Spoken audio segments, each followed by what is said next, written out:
నమస్కారం. టీవీ8 న్యూస్ కి స్వాగతం. హెడ్లైన్ చూద్దాం. పోలవరంపై కేంద్రం కీలక ప్రకటన.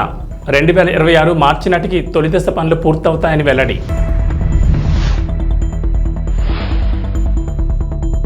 తలసరి ఆదాయంలో రంగారెడ్డి జిల్లా టాప్, 2వ స్థానంలో హైదరాబాద్.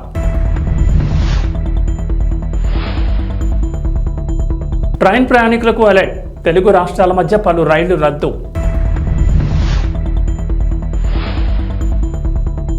తెలంగాణను వేడని వర్షం ముప్పు.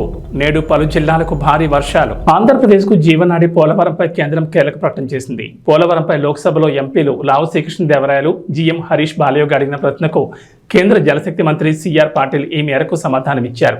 గత 3 ఏళ్లలో పోలవరం ప్రాజెక్టు నిర్మాణం సాగిన తీరుపై ప్రశ్నించారు. తాజా అంచనాల ప్రకారం పోలవరం ప్రాజెక్టు పనుల అంశంపై క్లారిటీ ఇచ్చారు. 2026 మార్చి నాటికి తొలి దశ పనులు పూర్తవుతాయని ప్రకటించారు. అప్పటికల్లా 41.15 మీటర్ల మినిమం డ్రా డౌన్ లెవెల్ వరకు నీటిని నిల్వ చేసేందుకు అవసరమైన పనులు పూర్తవుతాయన్నారు. కేంద్ర జలశక్తి మంత్రి సిఆర్ పాటిల్ పోలవరం ప్రాజెక్టు నిర్మాణంలో ఆలస్యానికి కాంట్రాక్టర్ మార్పు, భూసేకరణ, సహాయ పునరావాస కార్యక్రమాలు నిదానంగా జరిగాయన్నారు పాటిల్. దీనికి సంబంధించిన అంశాలే కారణమని ఐఐటి హైదరాబాద్ 2021 నవంబర్లో ఇచ్చిన నివేదికలో పేర్కొందని గుర్తు చేశారు. పోలవరం ప్రాజెక్టు అథారిటీ 2021 ఆగస్టులో పోలవరం నిర్మాణ పనుల ఆలస్యానికి కారణాలను గుర్తించే బాధ్యతను హైదరాబాద్ ఐఐటికి అప్పగించినట్లు ఆయన తెలిపారు. 2021 నవంబర్లో ఆ సంస్థ నివేదిక ఇచ్చిందన్నారు. అన్ని కండిషన్స్ కి గవర్నమెంట్ ఎంత వరకు డబ్బు ఇవ్వాలో అది ఇస్తాం. ఇప్పటికీ ఇంకా కొత్త ప్రాబ్లమ్స్ కూడా కొంచెం వచ్చి ఉన్నాయి. సో అది కంప్లీట్ చేయడానికి ఎంత అవుతుందో అంత మేము చేయాల్సిందే. కేబినెట్ ద్వారా ఎంత అప్రూవల్ అయిందో దాని మేరకి ఇప్పటి వరకు ఎంత ఇవ్వాలో అంత ఇస్తూ వచ్చాం. In fact first time cabinet approval చేసిన అంత అమౌంట్ లో అన్ని కూడా క్లియర్ అయిపోయింది. ఏదో కొంచెం ఇటు అటుగా మిగిలి ఉంటుంది. దాంట్లో ఉన్నటువంటి ఇబ్బందుల్ని దాటుకొని ఇవాళ అది కంప్లీట్ చేయడానికి ఎంత అవుతుందో అది మేము వాళ్ళతోటి కలిసి మాట్లాడి దానికి ఫుల్ సపోర్ట్ ఇస్తాం అనేదే మా స్టేట్. ఒక భౌగోళిక ప్రాంతంలో పౌరుల యొక్క ఆదాయాన్ని, జీవన స్థితిగతులను తెలుసుకునేందుకు తలసరి ఆదాయాన్ని ప్రామాణికంగా తీసుకుంటారన్న విషయం తెలిసిందే. ఈ తలసరి ఆదాయంలో తెలంగాణలోని 33 జిల్లాల్లో రంగారెడ్డి జిల్లా మొదటి స్థానంలో నిలిచింది. గురువారం రాష్ట్ర బడ్జెట్ 2024-25 సందర్భంగా సామాజిక ఆర్థిక నివేదిక వెల్లడించగా తాజా గణాంకాల ప్రకారం 2022-23 ఆర్థిక సంవత్సరానికి గాను రాష్ట్ర తలసరి ఆదాయ సగటు 3,11,649గా వెల్లడించారు. అన్ని రకాల వస్తువులు, వివిధ సేవల ద్వారా వచ్చే ఆదాయాన్ని ఒక జిల్లాలోని పౌరులందరికీ సమానంగా విభజిస్తే ఒక్కొక్క పౌరుడికి వచ్చే ఆదాయ వాటాను ఆ జిల్లా తలసరి ఆదాయంగా పేర్కొంటారు. ఈ లెక్కింపు ప్రకారం 2022-23 ఆర్థిక సంవత్సరంలో రంగారెడ్డి జిల్లా 9,46,862 రూపాయల ఆదాయంతో మొదటి స్థానంలో నిలిచింది. ఆ తర్వాత 4,49,033 రూపాయల ఆదాయంతో హైదరాబాద్ జిల్లా 2వ స్థానంలో ఉంది. సంగారెడ్డి 3,22,394తో 3వ స్థానంలో, మేడ్చల్ మల్కాజ్గిరి 2,95,514తో 4వ స్థానంలో ఉంది. యాదాద్రి భువనగిరి 2,67,605 రూపాయల ఆదాయంతో టాప్ 5లో నిలిచింది. ఇక మొత్తం 33 జిల్లాల్లో 1,80,241 రూపాయల ఆదాయంతో వికారాబాద్ జిల్లా ఆఖరి స్థానంలో నిలిచింది. తలసరి ఆదాయం జాబితాలో 1,81,825 రూపాయల ఆదాయంతో కొమరంభీం, ఆసిఫాబాద్ జిల్లా కింది నుంచి 2వ స్థానంలో నిలవగా 1,83,094 రూపాయల ఆదాయంతో జగిత్యాల జిల్లా 3వ స్థానంలో నిలిచాయి. తెలుగు రాష్ట్రాలతో పాటు హైదరాబాద్ నుంచి ఇతర ప్రాంతాలకు ట్రైన్ ప్రయాణాలు సాగించే వారికి సౌత్ సెంట్రల్ రైల్వే అలర్ట్ ఇచ్చింది. పలు ట్రైన్లు తాత్కాలికంగా రద్దు చేస్తున్నట్లు ప్రకటించింది. నిర్వహణ పనుల కారణంగా సికింద్రాబాద్, పూణే మధ్య తిరిగే శతాబ్ది సహా గోల్కొండ, శాతవాహన ఎక్స్ప్రెస్లతో పాటు మరికొన్ని ట్రైన్లు రద్దు చేస్తున్నట్లు ప్రకటించారు. సెంట్రల్ రైల్వే జోన్ పరిధిలోని దౌండ్ మార్గంతో పాటు సౌత్ సెంట్రల్ రైల్వేలోని విజయవాడ డివిజన్లోనూ 3వ ట్రైన్ లైన్ పనుల కారణంగా ప్రయాణికులకు ట్రైన్ సేవలను అంతరాయం కలగనుందని చెప్పారు. రద్దయిన ట్రైన్ల వివరాలు అధికారులు వెల్లడించారు. హైదరాబాద్ షాలిమార్ ఈస్ట్ కోస్ట్ ఎక్స్ప్రెస్తో పాటు సికింద్రాబాద్ తిరుపతి మధ్య తిరిగే పద్మావతి, సికింద్రాబాద్ విశాఖపట్నం మధ్య తిరిగే గోదావరి, సికింద్రాబాద్ గూడూరు మధ్య తిరిగే సింహపురి, ఆదిలాబాద్ తిరుపతి మధ్య తిరిగే కృష్ణ ఎక్స్ప్రెస్తో పాటు పలు ట్రైన్లను దారి మళ్లించి నడిపించనున్నట్లు సౌత్ సెంట్రల్ రైల్వే అధికారులు వెల్లడించారు. అన్నవరం సత్యనారాయణ స్వామి ఆలయానికి ఇవాళ టీటీడీ టీం వెళుతోంది. సత్యదేవుని ప్రధాన ఆలయం పైన ఉండే విమాన గోపురానికి బంగారు తాపడం చేయించాలని నిర్ణయం తీసుకున్నారు. ఈ మేరకు తాజాగా మరో కీలక అడుగు పడింది. బంగారు తాపడానికి సంబంధించిన అంచనాలు సిద్ధం చేసేందుకు టీటీడీ సాంకేతిక బృందం ఇవాళ అన్నవరం వెళుతోంది. 1991లోనే బంగారు తాపడం చేయించడానికి కాకినాడకు చెందిన సామాజిక కార్యకర్త బి వెంకటరమణమూర్తి ప్రభుత్వానికి రిక్వెస్ట్ చేశారు. అప్పటికి ఆలయ పునర్నిర్మాణం కాకపోవడంతో సాధ్యం కాలేదు. మళ్ళీ 2012లో ఆలయ పునర్నిర్మాణం సమయంలో, అలాగే 2019లో మరోసారి ప్రణాళికలు సిద్ధం చేసిన ఆ దిశగా అడుగులు ముందుకు పడలేదు. గత ఏడాది దేవాదాయ శాఖ కమిషనర్ ఆదేశాలతో బంగారు తాపడానికి సంబంధించి మరోసారి ప్రణాళిక రూపొందించారు. గత ఏడాది డిసెంబర్లో ఆలయ ఈవో రామచంద్రమోహన్, చైర్మన్ రోహిత్, ధర్మకర్తల మండలి సభ్యులు చర్చించి బంగారు తాపడం చేయించడంపై నిర్ణయం తీసుకున్నారు.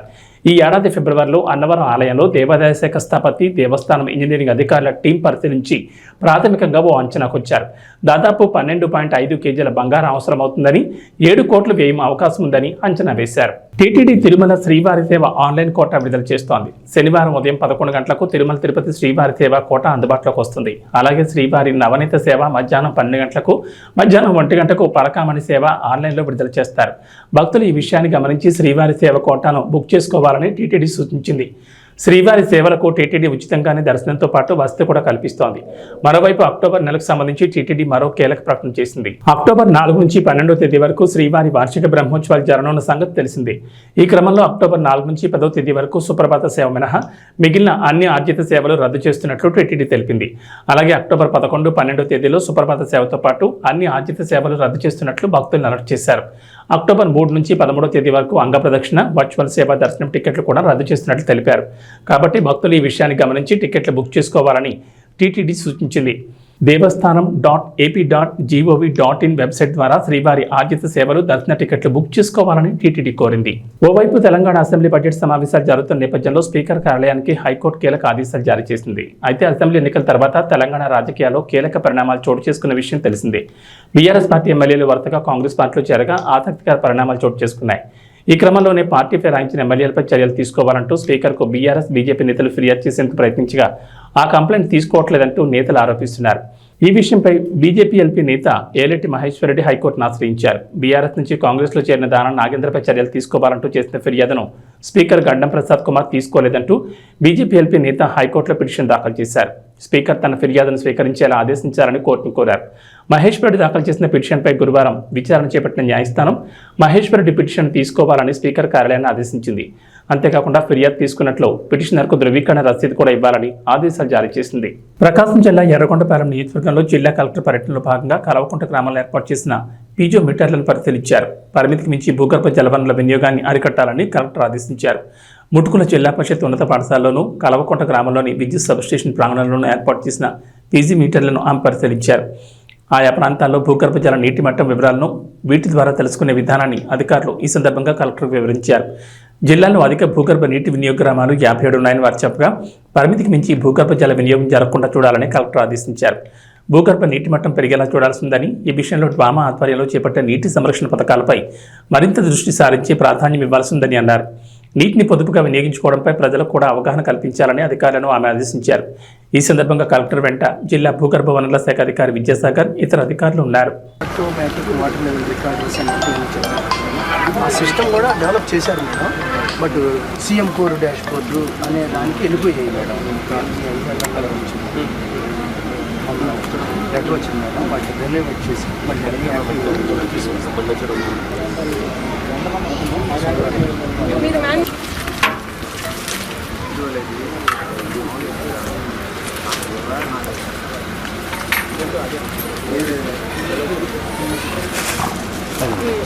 ఆ సౌండ్ బట్టి మళ్ళీ అడ్జస్ట్ చేసుకొని ఎక్కడ సౌండ్ ఫైన్ పాయింట్ తీసుకుంటాం మేడం. యాక్చువల్లీ ఆ బెల్ ఉంది కదా మేడం, ఆ బెల్ అమౌంట్ కూడా దానికి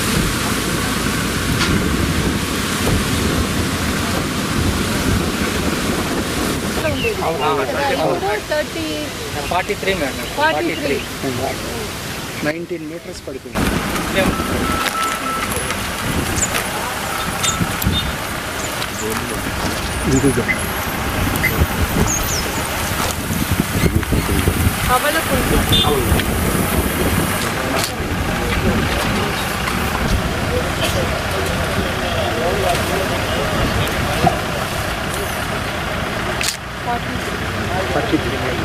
ఇది ఒక 1.3 ఉంటుంది మేడం. 30 ఉంది మేడం. 30 metres depleting. అందువల్ల ఇది ఓవర్ ఎక్స్ప్లెయిన్ ముందు ఇప్పుడు ఇక్కడ రికార్డ్ ఎప్పుడు ఇదే పెట్టారు ఇక్కడ అక్కడేమో షాప్ అండ్ కెనాల్ ఇక్కడ 175 మీటర్స్ అది సీ లెవెల్ నుంచి ఎలివేషన్ మీన్ సీ లెవెల్ నుంచి ఎలివేషన్ అది డిఫరెన్స్. చిత్తూరు జిల్లాలో సుమారు 27 లక్షల రూపాయల విలువ గల అక్రమ మద్యం మరియు నాటుసారాన్ని ధ్వంసం చేశారు చిత్తూరు సబ్ డివిజన్ పోలీసులు. చిత్తూరు వెస్ట్ సర్కిల్ పరిధిలో యాదమరిలో 40 కేసులు, దవనంపల్లిలో 8 కేసులు మరియు గుడిపాల్లో 68 కేసులు, మొత్తం 116 కేసుల్లో పట్టుబడిన మరియు సీజ్ చేసిన అక్రమ మద్యం మరియు నాటుసారా 3,240 లీటర్ల అక్రమ మద్యం మరియు 1,258 లీటర్ల నాటుసారా. సమాజం కోసం, కుటుంబం కోసం చట్టాలు పాటించండి. అక్రమ రవాణాకు దూరంగా ఉండండి. అక్రమ రవాణా శిక్షార్హం. చట్టాలను గౌరవించండి. బాధ్యతాయుతంగా వ్యవహరించాలని జిల్లా ఎస్పీ విఎన్ మణికంఠ అన్నారు. విఎన్ మణికంఠ చందోరు ఆదేశానుసారం Chittoor sub division DSP Rajagopal Reddy ఆధ్వర్యంలో చిత్తూరు వెస్ట్ సర్కిల్ పరిధిలోని యాదమరి, తవనంపల్లి మరియు గుడిపాల పోలీస్ స్టేషన్లో నమోదైన 116 కేసుల్లో పట్టుబడిన మరియు సీజ్ చేసిన సుమారు 27 లక్షల విలువ గల 3,240 లీటర్ల అక్రమ మద్యం మరియు 1,258 లీటర్ల నాటుసారాను యాదమరి పోలీస్ స్టేషన్ పరిధిలో గల పెరుమాళ్లపల్లి గ్రామం వద్ద గల ఖాళీ ప్రదేశంలో రోడ్డు రోలర్తో అధికారుల సమక్షంలో నాశనం చేశారు. ఈ కార్యక్రమంలో చిత్తూరు డీఎస్పీతో పాటుగా Chittoor west circle inspector Ravishankar Reddy, SEB AES Ravi, Yadamari SI Ramanjaneyulu, Thavanampalli SI Anil Kumar, Gudipali SI Narendra Kumar మరియు సిబ్బంది పాల్గొన్నారు.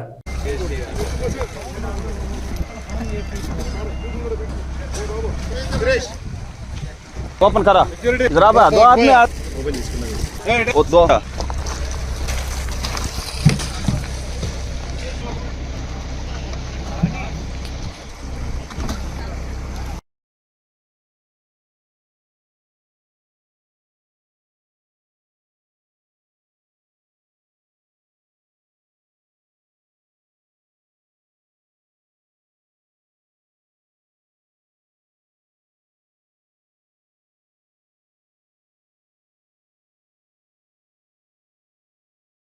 ఏలూరు జిల్లా లింగపాలెం చింతలపూడి నియోజకవర్గం శాసనసభ్యులు సోంగా రోషన్ కుమార్, ఏలూరు పార్లమెంట్ సభ్యులు పుట్ట మహేష్ కుమార్ ఆదేశాల మేరకు డిఎల్పిఓ సుందరి, పంచాయతీ సెక్రటరీ స్వరాజ్యలక్ష్మి ఆధ్వర్యంలో ధర్మాజిగూడెం గ్రామంలో ఇటీవల ఎడతెరిపి లేకుండా కురిసిన వర్షాలకు అంటువ్యాధులు ప్రబలకుండా టైఫాయిడ్, మలేరియా, డెంగ్యూ వంటి జ్వరాలు వ్యాపించకుండా ఉండడానికి ముందస్తు చర్యల్లో భాగంగా గ్రామంలో అంతటా బ్లీచింగ్ చల్లించారు.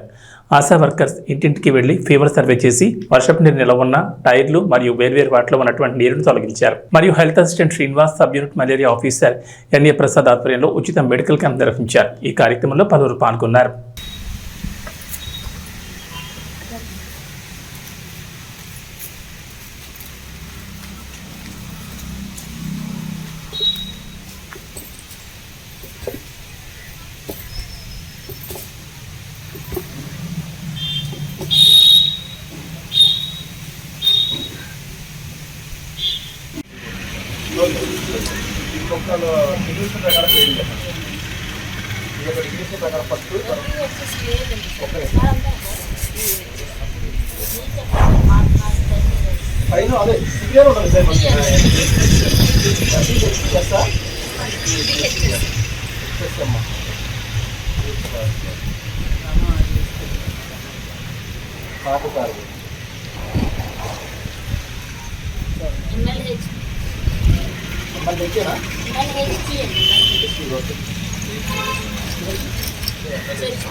నిజామాబాద్ నుంచి నిర్మాణ వెళ్తున్న ఆర్టీసీ బస్సులో ఓ ప్రయాణికుడు 2 లక్షల నగదు ఉన్న తన బ్యాగును మర్చిపోయాడు. దాన్ని గమనించిన బస్సు డ్రైవర్, కండక్టర్ వెంటనే డిపోలోని ఆర్టీసీ సిబ్బంది సమాచారం అందించగా వారు బ్యాగ్ పోగొట్టుకున్న ప్రయాణికుడికి అందజేశారు. కాగా ఆర్టీసీ డ్రైవర్, కండక్టర్ తీరుపై అభినందనలు వెల్లువెత్తుతున్నాయి.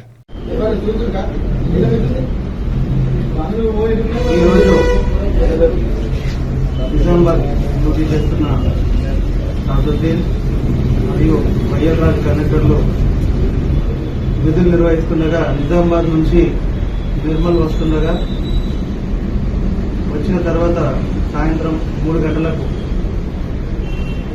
బస్ స్టేషన్లో అప్పటి వరకు ప్రయాణం చేసిన ప్రయాణికుడు తన దగ్గర ఉన్న 2 లక్షలతో విలువ కూడిన బ్యాగ్ను బస్సులో మర్చిపోవడం, వెంటనే ఆ బస్సు యొక్క కండక్టర్ డ్రైవర్ గారు ఆ బ్యాగ్ తీసుకొని ఆర్టీసీ అధికారుల దగ్గరికి వచ్చి ప్రయాణికులకు అందజేయాలని కోరగా వారి వివరాలను తెలుసుకొని అన్ని ధృవీకరించిన తర్వాత ఈరోజు ఇదే సమయానికి 5 గంటలకు వారికి అదే కండక్టర్ డ్రైవర్ మరియు ఆర్టీసీ అధికారుల మీదుగా వాళ్లకు సంబంధించిన 2 లక్షల నగదు రూపాయలను వారికి అందజేయడం జరిగింది.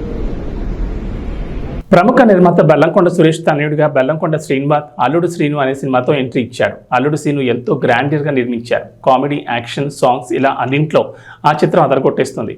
కానీ ఆ సినిమా మాత్రం బాక్స్ ఆఫీస్ వద్ద అంతగా ఆకట్టుకోలేకపోయింది.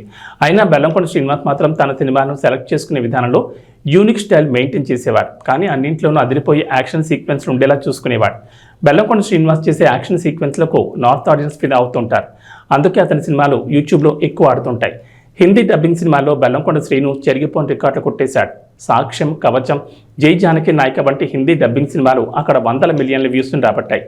అలా బెల్లంకొండ శ్రీను చేసే యాక్షన్ సీక్వెన్స్లకు సపరేట్ క్రేజ్ ఉంటుంది. ఇక హిందీలోకి ఛత్రపతి రీమేక్తో వెళ్ళాడు. కానీ అది అంతగా క్లిక్ కాలేదు. ఇక ఇప్పుడు రూట్ మార్చి కొత్త కాన్సెప్ట్లతో ఆడియన్స్ ముందుకు వచ్చేందుకు రెడీ అయ్యాడు.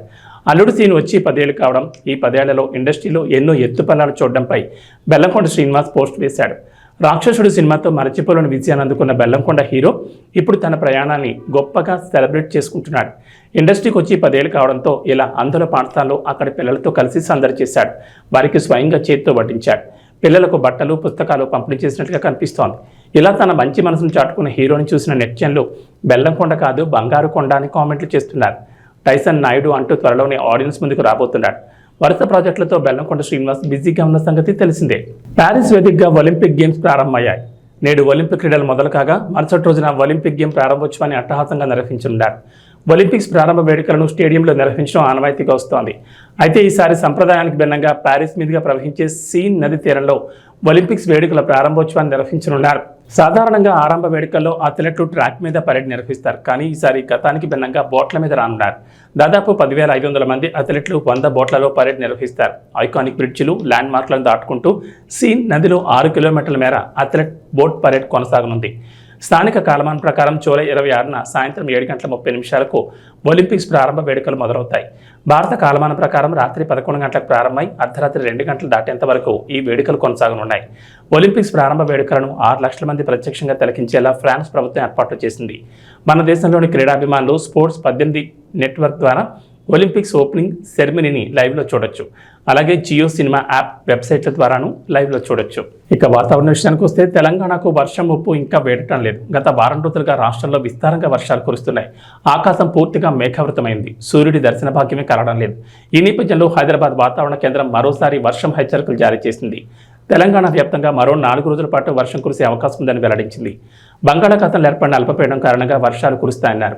ఇటీవల బంగాళాఖాతంలో అల్పపీడనం ఏర్పడగా 2 తెలుగు రాష్ట్రాల్లో భారీగా వర్షాలు కురిశాయి. ప్రస్తుతం మరోసారి అల్పపీడనం ఏర్పడడంతో వర్షాలు కురుస్తాయన్నారు. రాగల 24 గంటల్లో తెలంగాణ రాష్ట్ర వ్యాప్తంగా కుండపోత వర్షాలు కురుస్తాయని హైదరాబాద్ వాతావరణ శాఖ హెచ్చరించింది. ముఖ్యంగా నిజామాబాద్, కామారెడ్డి, ఆదిలాబాద్, నిర్మల్, ఆసిఫాబాద్, మెదక్లో భారీ నుంచి అతి భారీ వర్షాలు కురిసే అవకాశం ఉన్నట్లు తెలిపింది. ఈ మేరకు ఆయా జిల్లాలకు రెడ్ అలర్ట్ జారీ చేశారు. నమస్కారం.